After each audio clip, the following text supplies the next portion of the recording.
الفترة اللي فاتت جالي أسئلة كتير جدا من عملاء عندي كانت بتعمل محافظة عقارية بقالها سنين. فبتسألني سؤال: إيه رأيك نشتري دهب الفترة دي ولا نشتري عقار؟ وإن هم شايفين ناس كتير كانت بتقول يا ريت نشتري لنا دهب. أنا بس حابب أوضح فرق جوهري بين الاستثمار العقاري والادخار في الذهب. ما اسموش استثمار الذهب، اسمه وعاء ادخاري. شراء الذهب مش غلط، بالعكس حاجة حلوة جدا، وان انا ادخر في ذهب ده حاجة من انجح انواع الادخار، لان تسييله سهل وقيمته بتزيد مع التضخم، وده معناه انه بيحفظ لي قيمة الفلوس، القيمة الشرائية للمال.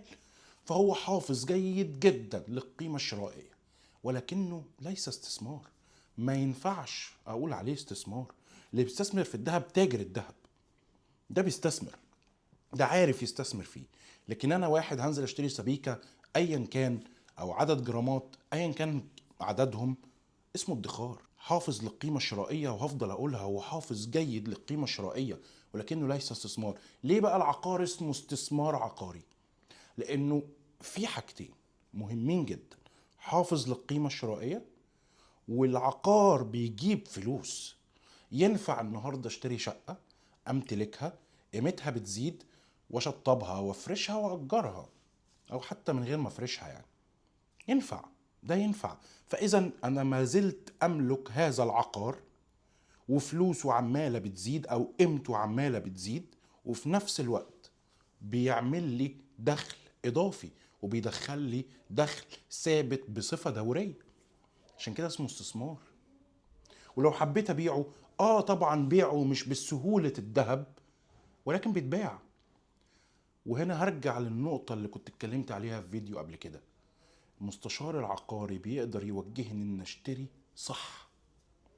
فلما هشتري عقار صح، لو في يوم حبيت ابيعه هبيعه بسهولة وهكسب طبيعي، لانه لازم هكسب.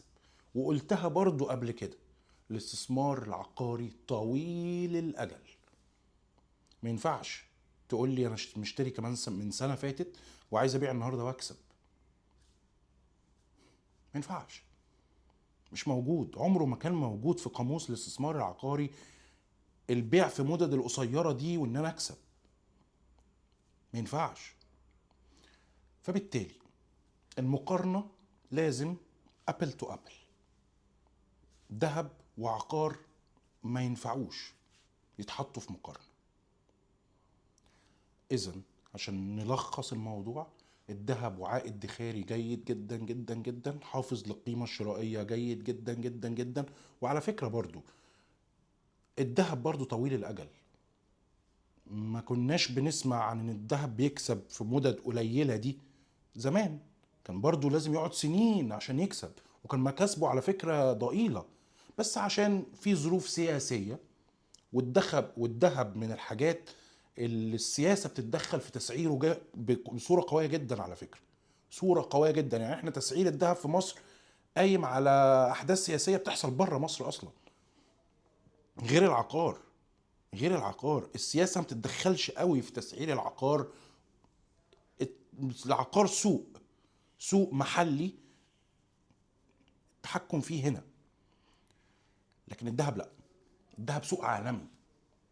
الذهب سوق عالمي، حاجات بره مصر بتتحكم في سعره جوه مصر. فاللي حاصل فيه الفترة دي هو شيء مؤقت من وجهة نظري البسيطة، بخبرتي البسيطة بتقول ان هو حاجة مؤقتة سوف تنتهي، وهيحصل زي ما بسمع من تجار الذهب حاجة اسمها تصحيح للسعر. والطلوع والنزول السعر، التسعير المذبذب ده اكيد ليه حد واكيد ليه نهاية، ولما هتحصل هيرجع الذهب لطبيعته. الجرام بيزيد جنيهات على مدة طويلة. فاللي هيشيل فلوسه في الذهب هو اسمه شايل فلوسه في الذهب. لكن اللي بيشتري عقار اسمه بيستثمر في العقار. في فرق حتى واحنا بنشرح الموضوع. ما ينفعش نحطهم في مقارنة. لازم بس وانا بشتري عقار اختاره صح، او لو ما عنديش الخبرة اختار اللي يختار لي صح.